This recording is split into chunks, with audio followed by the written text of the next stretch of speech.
मिस्टी कुटुंब। कहानी प्रदीप चक्रवर्ती। मिस्टी कुटुंब, ये चांद पहाड़ की कहानी है। बंगाली भाषा में चांद पहाड़ का अर्थ चंद्रमा पहाड़ी है। हालांकि चांद की कोई पहाड़ी नहीं है। दरअसल पहाड़ी का आकार बहुत ही असामान्य है। यह चंद्रमा के टूटे हुए किनारे जैसा दिखता है। यह देखने में तो अच्छा लगता है, लेकिन अगर आप इसे पहाड़ी की धुंधली चांदनी और धुंधले मौसम में देखेंगे तो आपको डर लग सकता है। दिन के उजाले में सब कुछ फिर से खूबसूरत हो जाता है। फिर पहाड़ी के चारों ओर पक्षी उड़ते, जानवर उछलते, दौड़ते, मस्ती से हंसते नजर आते हैं। उन्हें कोई डर नहीं है। चांद पहाड़ के पास एक सुंदर झील है। वहाँ हजारों रंग-बिरंगी मछलियाँ, मेंढक, कीड़े-मकोड़े और एक बड़ा सफेद हंस परिवार रहता है। पानी में सैकड़ों लाल कमल तैरते नजर आते हैं। झील के पास घना जंगल है। वहाँ बहुत सारे पक्षी, जानवर, सरीसृप और कीड़े रहते हैं। भालू, जिराफ, गिलहरी, बाघ, हाथी और हजारों अन्य पशु और पक्षी वहाँ रहते हैं। झील के कोने पर एक मेंढक परिवार रहता है। वे वास्तव में जमीन और पानी दोनों में स्वतंत्र रूप से घूमने वाले हैं। चांद पहाड़ का हर सदस्य खुश है। एक शाम पक्षी अपने घोंसले में लौट आए। अचानक मेंढक के परिवार को पता चला कि उनके बच्चे अभी भी घर नहीं लौटे हैं। मेंढक लड़कियां और माताएं रोने लगी। चांद पहाड़ का हर परिवार चिंतित और घबरा गया। जंगल के दक्षिणी किनारे पर एक खूबसूरत किंगफिशर परिवार का घोंसला था। मां किंगफिशर ने अपने बच्चों को अपने नीले पंखों से ढक लिया। असहाय पक्षी किसी अनजान और अज्ञात भय से कांप रहे थे। सभी पशु परिवार के सदस्य मेंढक परिवार की मदद के लिए उनके पास आए। पूर्णिमा की चांदनी में यह एक अद्भुत दृश्य था। बड़े भालू ने उनसे पूछा, क्या हुआ? मेंढक परिवार के सबसे बुजुर्ग सदस्य ने सब कुछ बता दिया। हर कोई उन्हें हर जगह ढूंढने लगा। उन्होंने हर पत्थर के पीछे, सूखे पत्ते में, झाड़ी में, पेड़ के छेद में, हर जगह खोजा। एक भी कसर बाकी नहीं छोड़ी गई। मछलियां भी झील के गहरे पानी में उन्हें ढूंढने की कोशिश करने लगी, परंतु मेंढक के बच्चों का किसी को कोई पता नहीं चला। हर कोई टूटे हुए दिल के साथ वापस आया। उन्होंने उन्हें सांत्वना देने और मेंढक के परिवार का दुख साझा करने की कोशिश की। गिलहरी मां भी वहां गई थी। चूंकि गिलहरी का बच्चा उस समय पेड़ के बिल में सो रहा था, जब वह घर लौटी तो उसका बच्चा वहां नहीं था। घबराई हुई मां गिलहरी आसपास के सभी पेड़ों की ओर भागी, लेकिन उसे नहीं ढूंढ पाई। पास ही नारियल के पेड़ पर एक युवा कठफोड़वा रहता था। तो गिलहरी मां ने उससे पूछा, लेकिन वह भी कुछ नहीं कह सकी। बेबस मां रोने लगी। इस बार कोई भी उसके पास सहानुभूति दिखाने नहीं आया, क्योंकि जंगल के सभी जानवर अपने परिवार की यथासंभव रक्षा करने में व्यस्त थे। वह भयावह रात थी। गुप्त काला वातावरण और धुंध पूरे झाड़ियों और पेड़ों पर फैली हुई थी। अजीब अजीब आवाजें आसपास की खामोशी को तोड़ रही थी। दरअसल यह उस मनहूस दिन की बात है जब मेंढक के बच्चे झील के पास खेल रहे थे।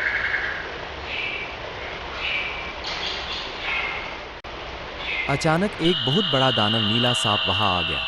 छोटे मेंढक भागने लगे, लेकिन सांप बहुत चालाक और क्रूर शिकारी था। उससे बच पाना लगभग नामुमकिन था। सांप ने उन्हें एक एक करके खा लिया।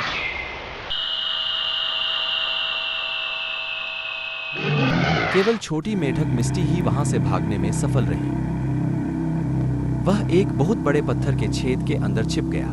पत्थर सांप के लिए भी बहुत बड़ा था, इसलिए वह उसे हिला नहीं सका, और छेद का मुख उसके अंदर प्रवेश करने के लिए बहुत छोटा था। मिस्टी उसकी पीली आंखों को देख रही थी और चिल्ला रही थी। सांप की आंखें खतरनाक, भयानक, चमकदार थीं और उन्हें देखना लगभग असंभव था। मिस्टी ने अपनी आंखें बंद कर ली। काफी देर बाद मिस्टी ने आंखें खोली। उसने अनुमान लगाने की कोशिश की, क्या सांप अभी भी वहीं था? वह धीरे धीरे छेद से बाहर आ गया। वह बुदबुदाया, हो सकता है सांप कहीं पास ही इंतजार कर रहा हो। यह किसी भी क्षण मेरे ऊपर से छलांग लगा देगा। जब मिस्टी सूखी पत्तियों पर चल रही थी तो चटकने की आवाज आ रही थी। इससे वह डर गया, लेकिन बाद में कारण समझ आया। मिस्टी चिल्लाई। किसी ने उत्तर नहीं दिया। मिस्टी ने अपने बड़े भाई को बुलाया। जब कोई जवाब नहीं मिला तो मिस्टी घबरा गई। उनकी आंखों से अश्रुधारा प्रवाहित होने लगी। तभी उसने सुना कुछ या कोई आ रहा था। मिस्टी फिर से छेद की ओर भागी। पीछे से एक मित्रतापूर्ण आवाज आई, मिस्टी रुको, भागो मत, मैं तुम्हारा मित्र कुटुम हूं। मिस्टी को थोड़ी हिम्मत हुई और रुक गई। कुटुम उसके पास आया। उसने पूछा, तुम्हें क्या हुआ? झील और जंगल में हर कोई तुम्हें ढूंढ रहा है। आप यहाँ पर क्या कर रहे हैं? तुम्हारे भाई बहन कहाँ हैं?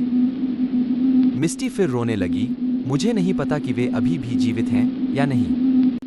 उफ, कृपया रोना बंद करें और मुझे बताएं कि क्या हुआ। मिस्टी ने सब कुछ विस्तार से बताया। यह सुनकर कुटुम को क्रोध आ गया। वह चिल्लाया, हमें इस राक्षस सांप को दंडित करना होगा। अचानक झाड़ी में कोई चीज थोड़ी सी हिली। झाड़ी के ऊपर एक बहुत बड़े दुष्ट नीले सांप का चेहरा दिखाई दिया। सांप बुरी हंसी में फूट पड़ा। तुम मुझे सजा दोगे? तुम एक छोटी और डरपोक गिलहरी हो। तुम्हारा स्वाद बहुत अच्छा होगा। मैंने इस मेंढक को छोड़कर सभी मेंढक बच्चों को निगल लिया है। मैं उसे भी खाऊंगा। यह मेरे लिए बहुत अच्छा दिन है। मिस्टी गुस्से से चिल्लाई, तुमने मेरे भाई बहनों को मार डाला। वह सांप के चेहरे पर लात मारने के लिए उछला। तुरंत वह भी मिस्टी का पैर पकड़ने के लिए कूद पड़ा। नहीं तो मिस्टी सांप का आसान शिकार हो सकती थी। मिस्टी जितनी जल्दी हो सके वहां से भागने की कोशिश कर रही थी, लेकिन सांप बहुत तेज गति से आ रहा था। अचानक एक अमरूद का फल उसके सिर पर लगा। उसने सिर घुमाया। यह कुटुम था। वह हाथ में अमरूद का एक और फल लेकर एक ऊंचे पेड़ की शाखा के ऊपर से सांप को निशाना बनाकर हंस रहा था। सांप ने उसे महत्व नहीं दिया। उसी समय एक अमरूद फिर उसके सिर पर लगा। अब सांप भयंकर दिखने लगा। उसने कुटुम की ओर आग्नेय नेत्रों से देखा। फिर एक अमरूद उसकी बाईं आंख पर जोर से लगा। सांप तीव्र दर्द से चिल्लाया, मैं तुम्हें मार डालूंगा।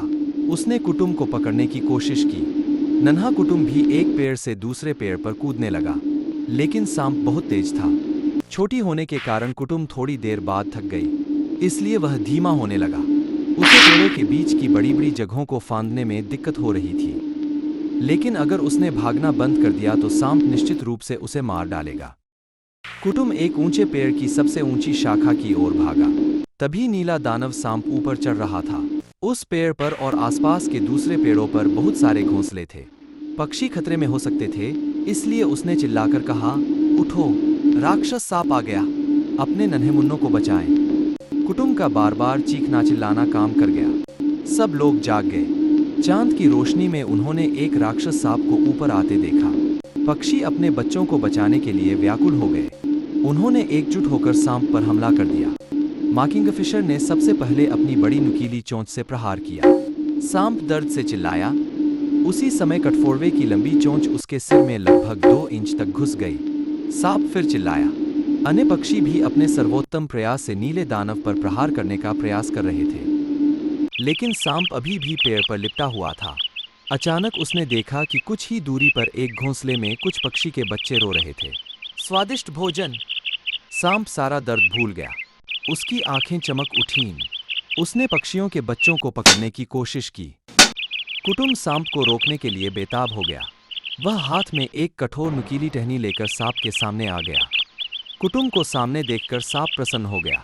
दावत अच्छी होगी, उसने सोचा। उसने अपना बड़ा मुंह खोला और उसे पकड़ने की कोशिश की। उसने शाखाछड़ी को अपने मुंह में लंबवत धकेल दिया। सांप को अपने मुंह में तेज दर्द महसूस हुआ।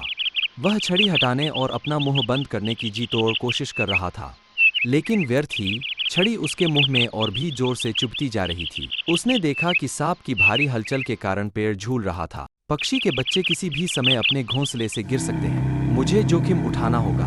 अचानक वह सांप के खुले मुंह में कूद गया। सांप कुटुम को मारकर बदला लेना चाहता था। उसने अपना जबड़ा बंद करके पूरी ताकत लगा दी। तभी कुटुम बाहर कूद गया और छड़ी ने सांप की खोपड़ी को तोड़ दिया। राक्षस सर्प मरणासन अवस्था में अपने शरीर को झुला रहा था। वह पेड़ की सबसे ऊंची शाखा से नीचे गिर गया। उसके गिरते ही सभी पशु पक्षी सुरक्षित दूरी पर भाग गए। थोड़ी देर बाद दुःस्वप्न समाप्त हो गया। सांप मर गया। सभी खुशी से चिल्लाने लगे। उनकी कोरस ध्वनि पूरे जंगल और झील में फैल गई। इस खुशी के पल में शामिल होने के लिए जंगल के सभी सदस्य वहां आए। सभी पक्षी और जानवर खुशी से नाच रहे थे और आनंद मना रहे थे। मेंढक परिवार के सभी सदस्य वहां आए। उन्होंने मिस्टी से सब कुछ सुना।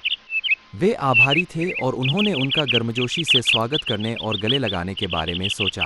लेकिन कुटुंब ने उनका धन्यवाद प्राप्त करने की परवाह नहीं की। वह अन्य सभी जानवरों के साथ नृत्य कर रहा था